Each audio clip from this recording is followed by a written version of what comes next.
प्यारे बच्चों, कैसे हैं आप। मैं हूं आपका सर डायमंड सर। मैं लाया हूं आपके लिए केमिस्ट्री की नई वीडियो। आपका मेरे यूट्यूब चैनल पर स्वागत है। बेटा साथ के साथ जो है मेरे को थोड़ा सब्सक्राइबर भी करते रहो और जो है मेरे चैनल की वीडियो को शेयर करते रहो। अब मैं जो 11th क्लास है उसका जो पहली मतलब बुक का चैप्टर 2 है परमाणु संरचना, इसके बारे में बताऊंगा बेटा। और परमाणु संरचना से पहले थोड़ा सा मैं आपको बताना चाहता हूँ कि जो हमारी केमिस्ट्री की उत्पत्ति कहाँ से हुई थी। तो मैं आपको बताता हूँ कि मिस्र देश की मिट्टी का रंग काला था, वहां से एक शब्द निकल कर आया था कीमिया, जो बाद में केमिटेक ने कहलाया और जो आधुनिक युग में केमिस्ट्री के नाम से जाना गया।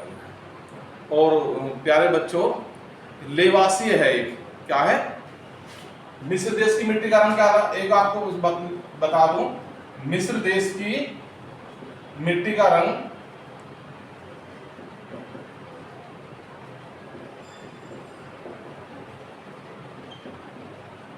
काला था, वहां से एक शब्द कीमिया निकल कर आया,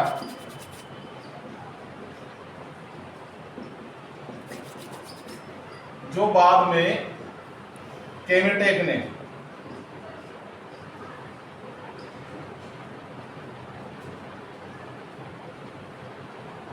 कहलाया। कौन सा कहलाया बेटा? मिस्र देश की मिट्टी का रंग काला था, वहां से एक शब्द निकल कर आया कीमिया, जो बाद में केमिटेक ने कहलाया और जो बाद में आज केमिस्ट्री के नाम से जाना जाता है। प्यारे बच्चों, मैं आपको एक चीज और बताना चाहता हूं, रसायन विज्ञान की परिभाषा। रसायन विज्ञान की परिभाषा क्या है?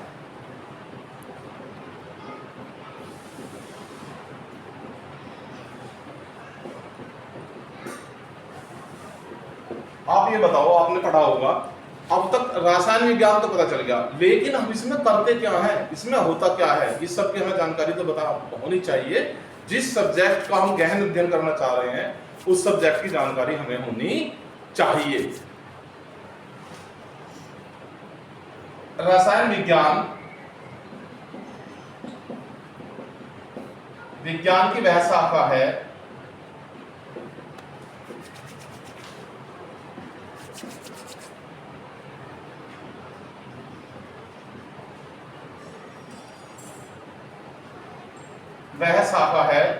जिसमें क्या करता है बेटा, हम जिसमें पदार्थों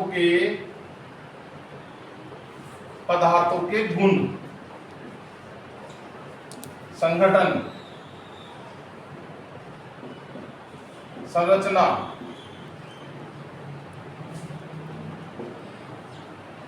व क्रियाविधियों का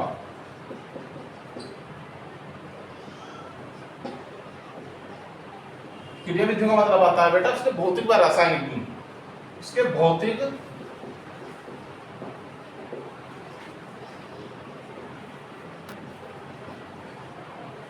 व रासायनिक गुण का अध्ययन करते हैं।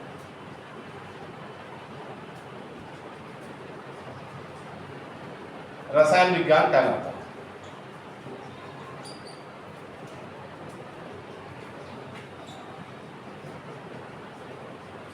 देखो बेटा, मैं आपको बताऊं, पदार्थ तो आपको पता होगा, जो भी वस्तु स्थान घेरती है तथा जिसमें भार होता है वो पदार्थ या द्रव्य या वस्तु कहलाती है। ये भी हुआ, ये भी हुआ, हम भी हुए, सब जो भी कण है वो सब क्या है, पदार्थ है, वस्तु है। जिसने स्थान घेर रखा है और जिसमें भार है वो सभी पदार्थ है। अब क्या है, रसायन विज्ञान में हम क्या करते हैं कि रसायन विज्ञान विज्ञान की वह शाखा है जिसमें पदार्थों के गुण, यानी कि इसका गुण क्या है, लिखने का, पदार्थों के गुण, संगठन का मतलब बेटा कैसे कैसे बना है, इसके अंदर कैप लगी है, इसके अंदर इंक डली है, इसके अंदर रुई भी है जिसे इंक एब्जॉर्ब करती है, और इसके बाद इसकी संरचना, सिलेंडर के आकार की संरचना है, इसके मान लो ये आयताकार है या वर्गाकार है, किसी की भी उसमें हम जो है संरचना का अध्ययन करते हैं। बात इसके बाद आई फिर इसमें क्रिया विधियों की। पदार्थों के गुण, जैसे इसका गुण था लिखने का गुण, संगठन पदार्थों के बेटा संगठन, संरचना व क्रिया विधि। क्रिया विधियों में हमारा आता है भौतिक गुण व रासायनिक गुण। भौतिक गुण कैसा है कि यदि हम इसे गर्म करने लगे तो क्या होगा, गर्म करेंगे तो पिघलेगा।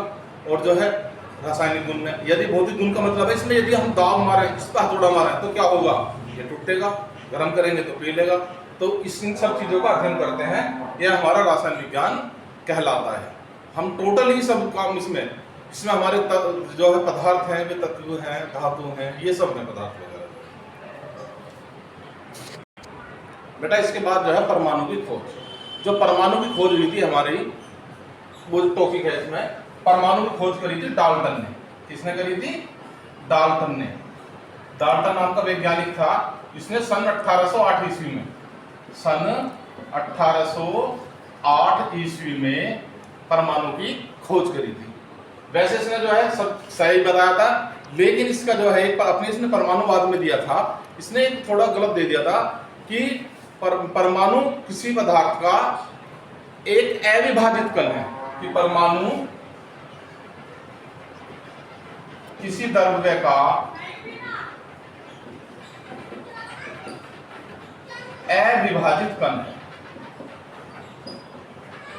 अविभाजित कण है। अविभाजित कण का मतलब है कि वो टूट नहीं सकता। अब जब टूट नहीं सकता तो पहले इलेक्ट्रॉन, प्रोटॉन, न्यूट्रॉन कहां से आएंगे? तो इसलिए वो उसकी बात गलत थी। फिर 20वीं सदी में, कौन सी सदी में? 20वीं सदी में कई सारे वैज्ञानिक थे। 20वीं सदी में रदरफोर्ड, जे टॉमसन,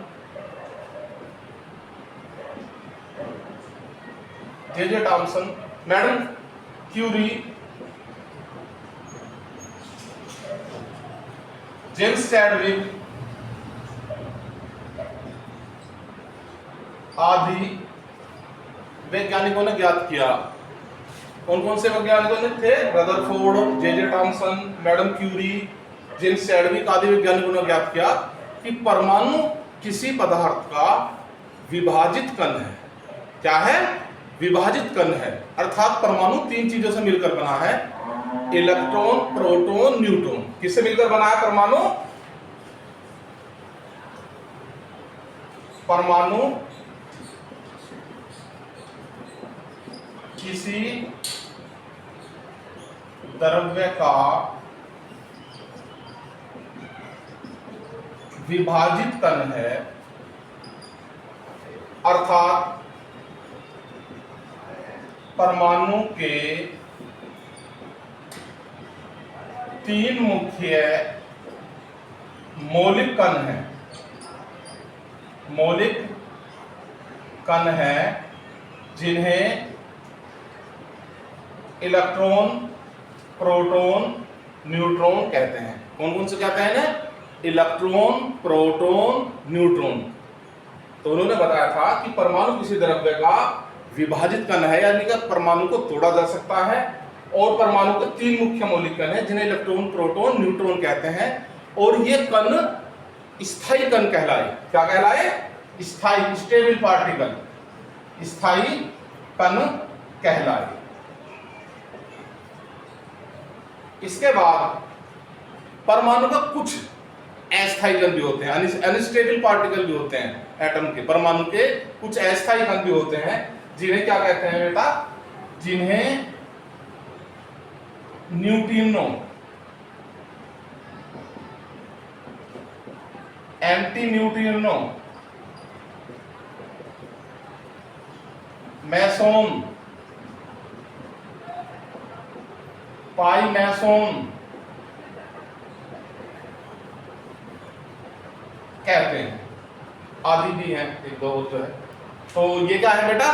परमाणु के अस्थायी कण। क्या है ये?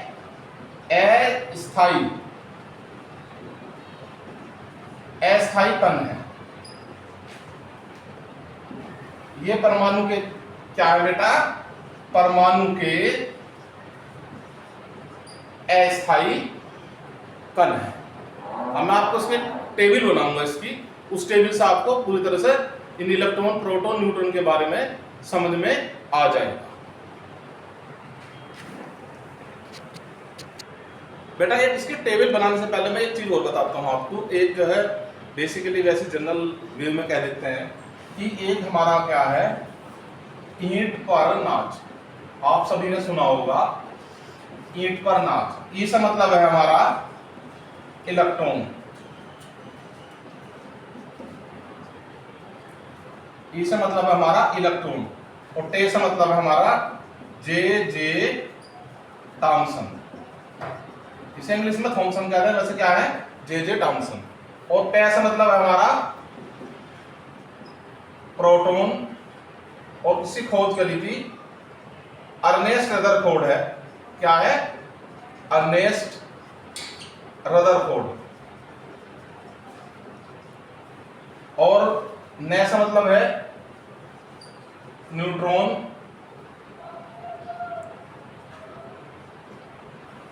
और चे से मतलब है जेम्स चैडविक। देखो बेटा, ई से मतलब है इलेक्ट्रॉन, इसकी खोज करी थी जे थॉमसन ने, और सन 1897 ईस्वी में की थी। इसका मतलब दोबारा जो है, पे से मतलब है प्रोटॉन, और रे से मतलब है अर्नेस्ट रदरफोर्ड। इसकी खोज 1919 ईस्वी में रदरफोर्ड ने की थी। और जो हमारा यो है नाच, नाच से मतलब है, ने से मतलब न्यूट्रॉन, और चे से मतलब जेम्स चैडविक। इसकी खोज सन 1932 ईस्वी में की थी। सभी बच्चे इस टेबल को मेरे साथ साथ बनाएंगे। अब इस टेबल में सबसे पहले हम लिखेंगे यहाँ परमाणु के मौलिक कण। इसके बाद है बेटा इसमें प्रतीक। इसके बाद है यूनिट आवेश। इसके बाद है भार किलोग्राम में।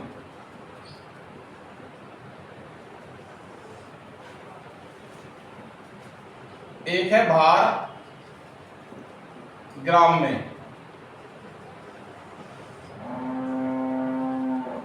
एक भार है इसका AMU में।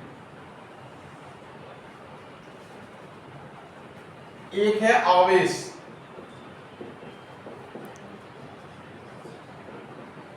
कूलाम में। और खोजकर्ता का नाम व सन। ये हम इस टेबल में आपको बेटा दिखाएंगे। एक बेटा ये मैंने बताया है AMU, इसका मतलब है एटॉमिक मास यूनिट। इसका क्या मतलब है, एटॉमिक मास यूनिट। कहीं नहीं पूछ लेता है, पर टेस्ट वगैरह में भी एग्जाम जो है बड़े बड़े एग्जाम तक में पूछा गया कि AMU का अर्थ क्या है। एटॉमिक मास यूनिट मतलब इकाई परमाणु भार। क्या कहते हैं बेटा इसको, इकाई परमाणु भार। इसको कहते हैं इकाई परमाणु भार। अब देखो सबसे पहले हमारा जो परमाणु के मौलिक कण है, वो सबसे पहले है हमारा इलेक्ट्रॉन। कौन सा है बेटा, इलेक्ट्रॉन। अब देखो इसको हम कैसे प्रदर्शित करते हैं, हम इलेक्ट्रॉन को ई से प्रदर्शित करते हैं, -1 E0 से भी प्रदर्शित करते हैं। मैं आपको बताता हूं आज इलेक्ट्रॉन को किस किस से प्रदर्शित करते हैं। इसे हम बीटा माइनस से भी प्रदर्शित करते हैं,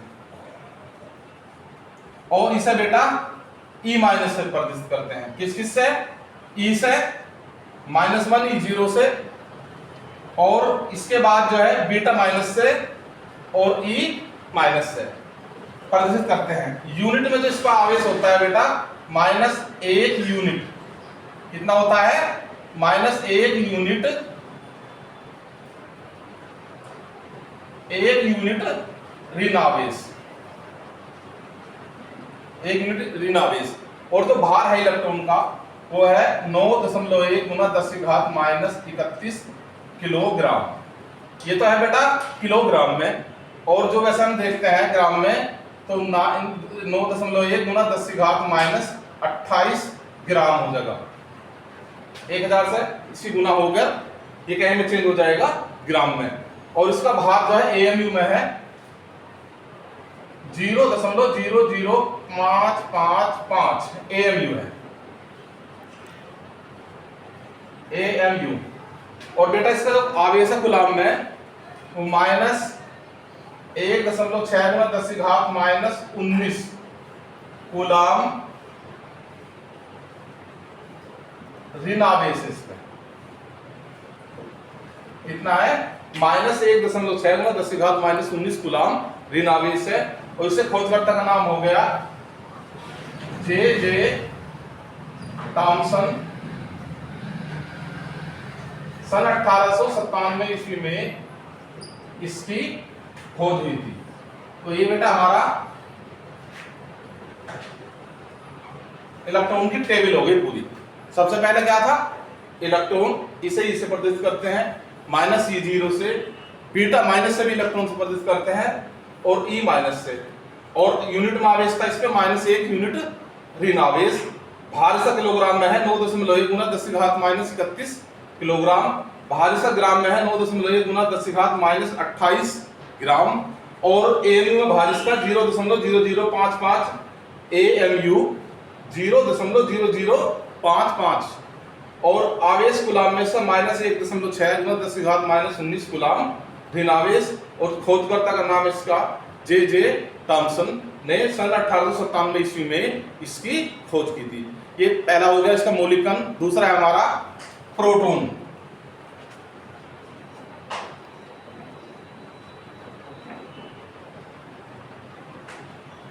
दूसरा है बेटा प्रोटॉन। अब देखो प्रोटॉन कैसे प्रदर्शित करते हैं हम? P से 1p1 से भी करते हैं ऐसे बेटा प्रदर्शित, 1h1 से भी प्रदर्शित करते हैं प्रोटॉन को, और H+ को भी प्रोटॉन से प्रदर्शित करते हैं। 1 2 3 4 से प्रदर्शित करते हैं। और जो यूनिट में आवेश होता है +1 यूनिट धन आवेश होता है इसका। कौन सा आवेश होता है बेटा? धन आवेश। धन आवेश होता है इस पर। और इसका भार कितना होता है? 1.67 गुना 10⁻27 किलोग्राम। तो इसका होता है किलोग्राम में। और 1.67 गुना 10⁻24 ये होता है ग्राम में। और इसका इसमें होता है 1.00768 एएमयू में। और इसका कितना होता है? प्लस 1.6 गुना 10⁻−19 गुलाम धन आवेश।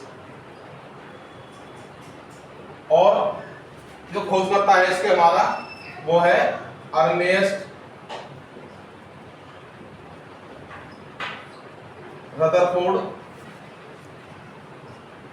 और कौन सा सन में खोज हुई थी इसकी बेटा? 1919 ईस्वी में इसकी खोज हुई थी। अब एक बार दोबारा देख ले। जो हमारा दूसरा ये प्रोटॉन है, प्रोटॉन को हम P से प्रदर्शित करते हैं, 1p1 से करते हैं, 1h1 से करते हैं, H+ से भी करते हैं। और +1 यूनिट इस पर धनावेश होता है। और 1.67 गुना 10⁻27 किलोग्राम में भार होता है। और इसका भार ग्राम में 1.67 गुना 10⁻24 और एएमयू में 1.00768 एएमयू। और गुलाम में इसका आवेश होता है +1.6 गुना 10⁻19 गुलाम धनावेश। और इसकी खोज करी थी अर्नेस्ट रदरफोर्ड ने। इसके बाद हमारा तीसरा बेटा, तीसरा है हमारा न्यूट्रॉन। परमाणु का तीसरा मौलिक कण है न्यूट्रॉन। इसे बेटा में n से प्रदर्शित करते हैं, 0n1 से प्रदर्शित करते हैं। बस इसे 2 से करते हैं, n से 0n1 से। इस ये होता है, इसको होता है 0। यूनिट में आवेश कितना होता है? 0, क्योंकि ये होता है विद्युत उदासीन। क्या होता है ये? विद्युत उदासीन। इस पर कोई आवेश नहीं होता। और दूसरी बात है, न्यूट्रॉन का भार प्रोटॉन के भार के लगभग बराबर होता है। इस पर भी 1.67 गुना 10⁻27 केजी होता है, और ये 1.67 गुना 10⁻24 ग्राम में इसका इतना ही होता है, और इसका 1.00789 या 78 जो है लगभग सेम सा ही है। ये बिल्कुल दोनों का भी सेम लिख देंगे तब भी कोई दिक्कत नहीं, AMU होता है। और इस पे यहाँ होता है कूलम्ब में आवेश 0, विद्युत उदासीन है ये। और इसे खोज करता है जेम्स चैडविक सन 1932 ईस्वी में। तो आप इस टेबल को नोट कर लेंगे, और जहां भी आपको इसकी जरूरत होगी वहां जो है इसको पढ़कर अपना ध्यानपूर्वक रख सकते हैं। बेटा मैं आप बताता हूं आपको कैथोड किरणें या इलेक्ट्रॉन की खोज। हमारा टॉपिक है इसमें अगला, वो है कैथोड किरणें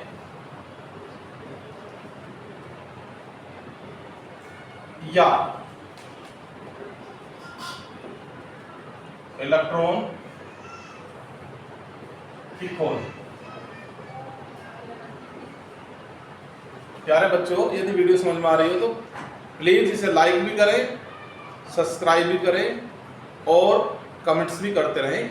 और व्हाट्सएप पर दूसरे जो बच्चे हैं, दूसरे कॉलेजों के बच्चे हैं या आपके दोस्त हैं, उन्हें भी शेयर करते रहें। इस बात का भी आपको ध्यान रखना है। देखो अब बेटा इसमें क्या है, एक जूलियस पलकर नामक वैज्ञानिक था। जूलियस पलकर सन 1859 ईस्वी में। अब देखो मैं बताता हूं पहले थोड़ा सा। सन 1859 ईस्वी में एक जूलियस पलकर नामक वैज्ञानिक था, जिसने एक 60 सेंटीमीटर लंबी कांच की नली लेकर उसमें उसने 2 इलेक्ट्रोड लगाए, एक कैथोड व एक एनोड। उन दोनों इलेक्ट्रोड को उच्च विभव स्रोत से जोड़ा, और उच्च विभव स्रोत में उसने जो था वहां विभाजन रखा 10,000 से 30,000 वोल्ट का। चलो मैं चित्र बनाता हूं, उसमें समझाऊंगा। देखो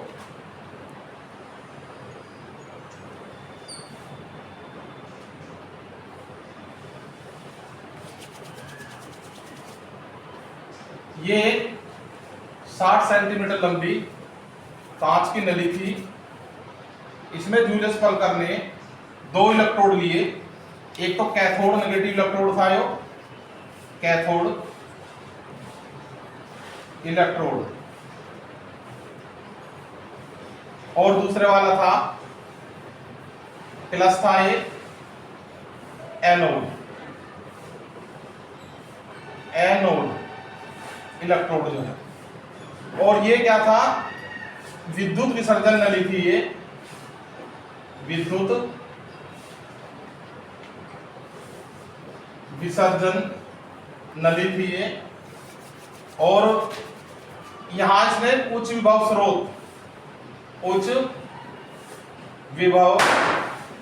स्रोत से जोड़ा। इसने कितने वोल्ट पे? 10,000 से 30,000 वोल्ट पर, वोल्ट विभाजन पर जोड़ा। ये विद्युत विसर्जन नली का मतलब ये होता है बेटा कि यदि इससे 10,000 30,000 वोल्ट से ऊपर विभवांतर होगा तो वो अपना आप ही डिस्चार्ज होता रहेगा। इसलिए इसे कहते हैं विद्युत विसर्जन नली या डिस्चार्ज ट्यूब। इसमें एक इन्होंने निर्वात पंप लगाया, एक लगवाया निर्वात पंप। निर्वात पंप क्या है? हमारा वैक्यूम प्रेशर, अंदर को कम दाब उत्पन्न करने के लिए। ये क्या था? कम निर्वात पंप जो लगाया इसने कम दाब करने के लिए। 10⁻³ मिलीमीटर पारे के दाब पर, पारे का दाब था। और किसी गैस को ले, इसने गैस ली इसमें अंदर। क्या ली इसमें? गैस ली बेटा, और ये कितने नली थी, ये 60 सेंटीमीटर लंबी कांच की नली थी, ये कांच की नली थी।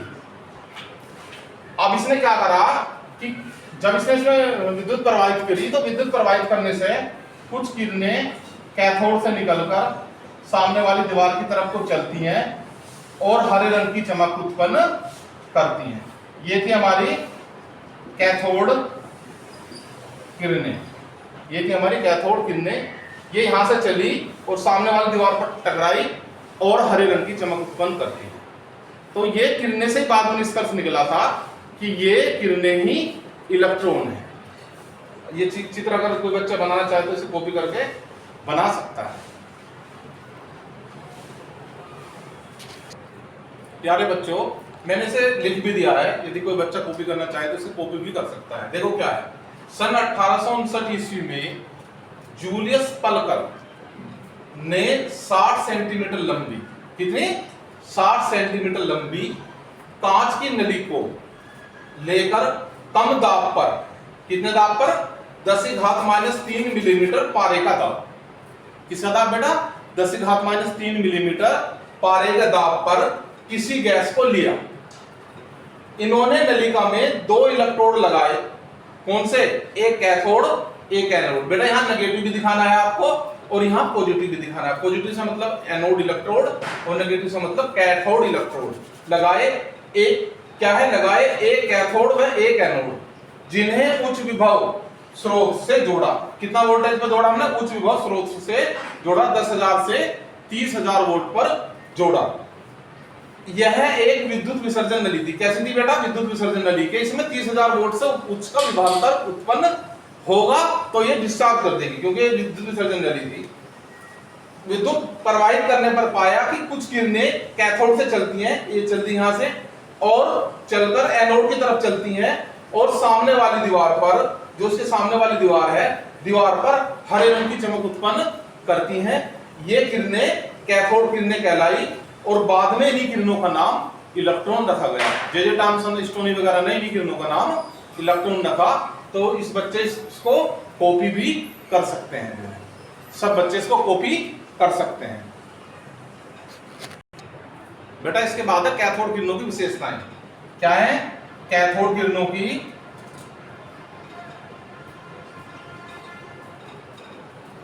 गुण भी कह सकते हैं या विशेषताएं कह सकते हैं। नंबर क्या थी, सबसे पहला क्या था, कैथोड किरणें एक सीधी रेखा में चलती हैं। क्या विशेषता थी, कैथोड किरणें एक सीधी रेखा में चलती हैं, सीधी रेखा में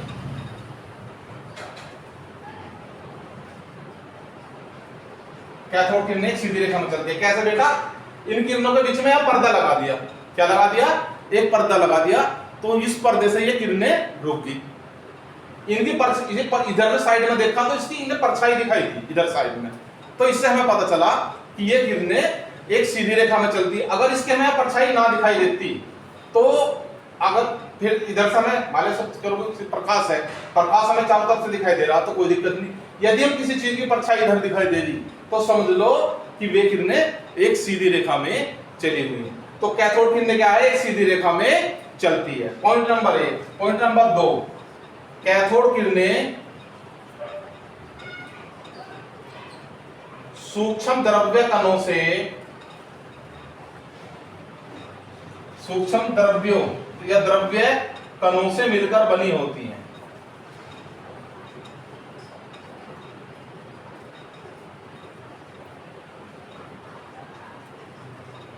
दूसरा पॉइंट क्या है बेटा, अब हमें कैसे पता है सूक्ष्म द्रव्य कणों से मिलकर बनी होती हैं।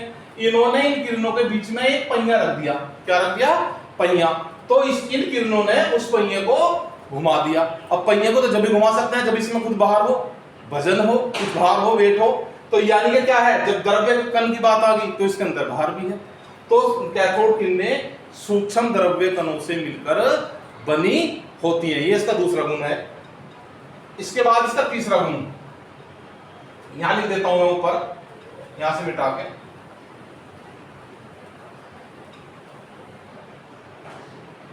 कैथोड किरणें चुंबकीय क्षेत्र में विक्षेपित हो जाती हैं। कैथोड किरणें चुंबकीय क्षेत्र में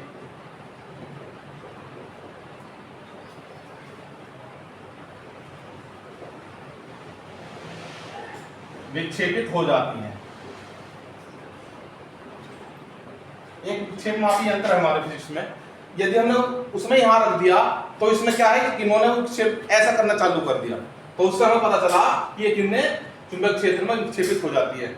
और दूसरी बात है बेटा, चौथा पॉइंट है कि कैथोड किरणों को विद्युत प्लेट से गुजारा। देखो, विद्युत प्लेट का मतलब है एक था पॉजिटिव तार और एक था नेगेटिव। आपने सुना कि एक गर्म तार होता है, एक ठंडा तार होता है, दो तार होते हैं प्लस माइनस। तो ये किरणें धन प्लेट की ओर मुड़ गई। जब ये किरणें विद्युत क्षेत्र में से गुजारने पर धन प्लेट की ओर मुड़ गई तो इससे पता चला कि इन किरणों पर ऋण आवेश होता है। ये धन प्लेट की तरफ को जब मुड़ी तो इनसे पता चला ना कि इन पर ऋण आवेश था, तो ये धन प्लेट की ओर मुड़ गई। अगर ये इन पर धन होता तो ऋण प्लेट की ओर मुड़ती। तो कैथोड किरणों पर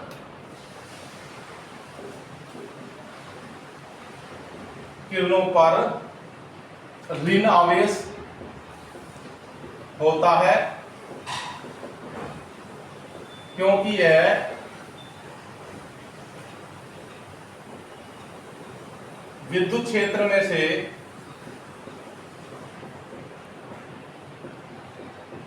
गुजारने पर धन प्लेट की ओर मुड़ जाती हैं। किसकी तरफ मुड़ जाती हैं बेटा? ये किरणें धन प्लेट की ओर मुड़ जाती हैं। ये इसके 4 पॉइंट हो गए। इसको मैं रख करता हूं।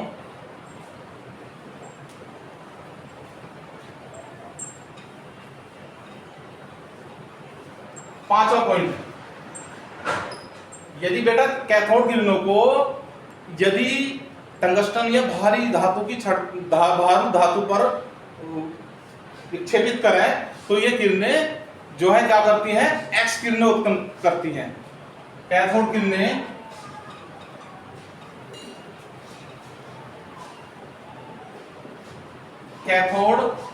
किरणें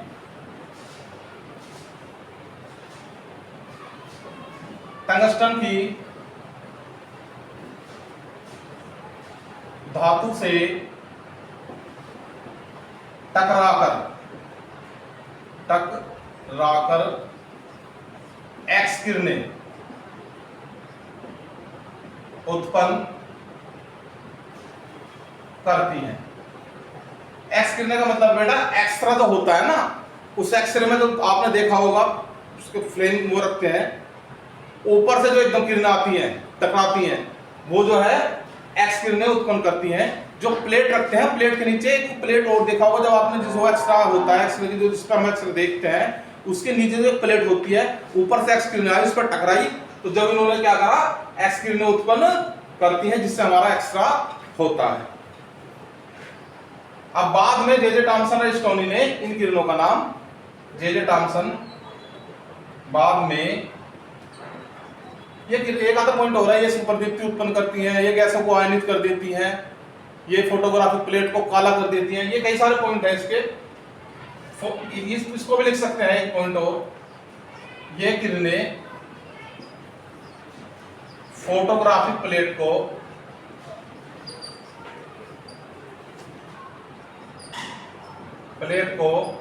काला कर देती हैं, काला कर देती है। बाद में जे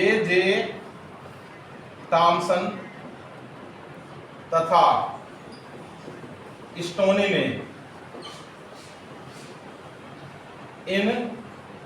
इनका नाम इलेक्ट्रॉन रखा। तो बेटा कैथोड किरणों की जो विशेषता थी, इसी से ही हमारा जो है इलेक्ट्रॉन की खोज हुई। इस बच्चे चाहे तो इसको कॉपी भी कर सकते हैं और आप अपने उसमें नोट्स कर सकते हैं डायरी में। प्यारे बच्चों, जो हमारा अगला टॉपिक है वो एनोड किरणों की खोज, प्रोटॉन की खोज या कैनाल किरणों की खोज या एनोड किरणों की खोज या धन किरणों की खोज, और एक चीज और है, इसे गोल्ड किरणों की खोज भी कह देते हैं, धन किरणें या गोल्ड किरणें, तो कई सारे नाम है इसके। तो बेटा देखो, इसमें हमारा क्या था, गोल्डस्टीन था, उसने एक 60 सेंटीमीटर लंबी कांच की नली ली और उसमें 2 इलेक्ट्रोड लगाए, सेम उसी तरह जिस तरह हमारी कैथोड की खोज हुई थी। अब यहां क्या था बेटा, इसने जो है इसमें एक तो था हमारा ये प्लस एनोड, ये तो था हमारा एनोड इलेक्ट्रोड, और ये हमारा नेगेटिव छिद्रयुक्त कैथोड,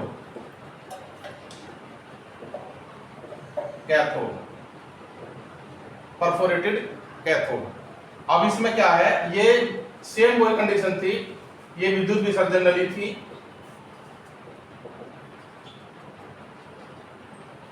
विद्युत विसर्जन नली थी, इसमें भी 10 उच्च विभव स्रोत ही है, ये भी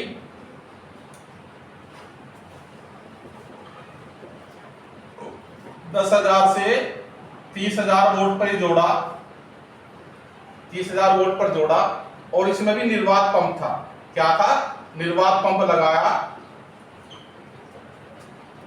60 सेंटीमीटर लंबी कांच की नली थी ये,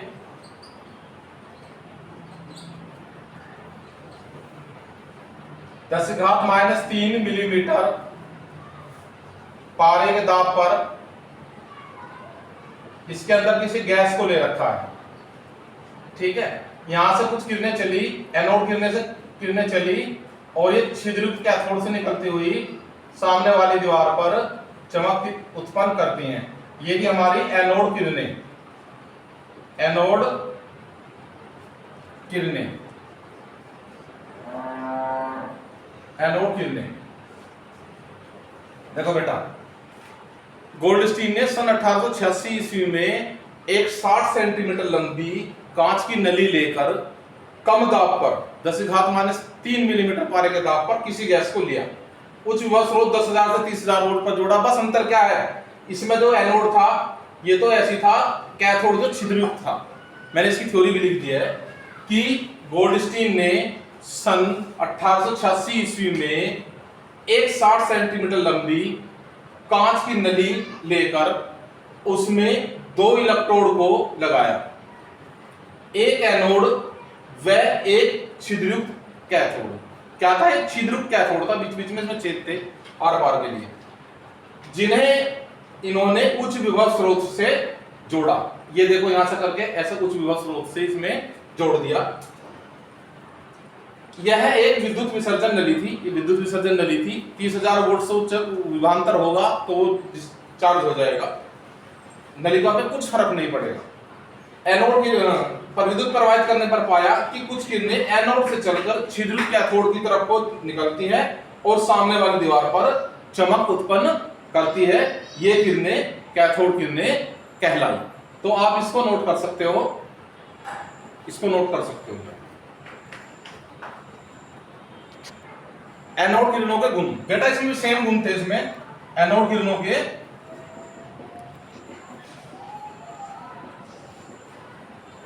नंबर 1, ये भी सीधी रेखा में चलती है, इनके बीच में भी यहां पर्दा लगाकर देखा तो ये भी सीधी रेखा में चलती हैं। मैंने पिछले वाले उसमें गुण लिखवा दिए, बस सिर्फ एक गुण में अंतर है, ये भी चुंबकीय क्षेत्र में विक्षेपित हो जाती हैं और ये भी सूक्ष्म द्रव्यकों से मिलकर बनी होती हैं। इनमें पहिया लगाया तो इन्होंने पहिया घुमा दिया। बस अंतर क्या था कि जब इन्हें जो है विद्युत प्लेट से गुजारा तो ये किरणें एक प्लस एक माइनस, ये किरणें ऋण प्लेट की ओर मुड़ गई। किस प्लेट की ओर मुड़ गई? ये किरणें विद्युत क्षेत्र में से ऋण प्लेट की ओर मुड़ जाती हैं, जिससे पता चलता है कि इन किरणों पर धनावेश होता है। ये पॉइंट लिख लेंगे कि ये 4 पॉइंट तो उसमें लिख लेना सर, बस ये पॉइंट लिखना, ये किरणें विद्युत क्षेत्र में से क्षेत्र में से गुजारने पर यह किरणें ऋण प्लेट की ओर मुड़ जाती हैं। ऋण प्लेट की ओर मुड़ जाती हैं, जिससे पता चलता है कि इन किरणों पर धन आवेश होता है, क्योंकि ये किरणें ऋण प्लेट की ओर मुड़ गई है। प्यारे बच्चों, इसमें इसके बाद जो है, इसके बाद इसमें रदरफोर्ड ने सन 1900 ईस्वी में प्रयोग के आधार पर भी सिद्ध करा। सन 1919 ईस्वी में प्रयोग के आधार पर सिद्ध करा। रदरफोर्ड ने कुछ हल्के तत्वों पर, जैसे 7n14 पर एल्फे कणों की बौछार करी।